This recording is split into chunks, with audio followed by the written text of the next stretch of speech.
এরপরে আমার আব্বুকে আর ফোনে পাচ্ছি না। এরপরে আমরা খবর পাই অ্যাক্সিডেন্টে পরে ভিডিওতে দেখি আমার আব্বুকে, আমি এখানে চলে আসি।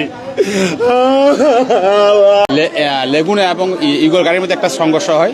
সংঘর্ষের মধ্যে বেশ আহত হয়েছে, দুজনে স্পট ডেথ হয়েছে এবং চট্টগ্রাম মেডিকেল আসার সময় একজন মারা গেছেন, 3 জন এখন কনফার্ম মৃত্যুবরণ করেছেন এবং 11 জন বিভিন্নবার আহত হয়েছেন। এখন আমি দেখতে এসেছি এবং আমাদের চট্টগ্রাম মেডিকেল পরিচালক স্যার খোঁজখবর নিয়েছেন এবং সবাইকে বলে দিয়েছেন যাতে ভালো করে ট্রিটমেন্ট করা হয় এবং সবাইকে এখান থেকে ফ্রি সব ওষুধ দেওয়া হচ্ছে এবং এখানে ক্যাজুয়ালিটি 2 জন আছে, বর্তমানে অর্থোপেডিক্সে আছে এবং নিউ হাজারওয়াড়া আছে, 3 জনের মৃত্যুবরণ করেছে।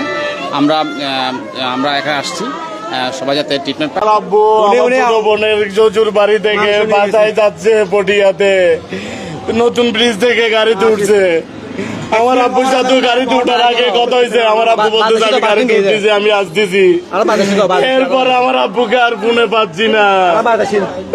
এরপরে আমরা খবর পাই অ্যাক্সিডেন্টে পরে ভিডিওতে দেখি আমার আব্বুকে, আমি এখানে চলে আসি।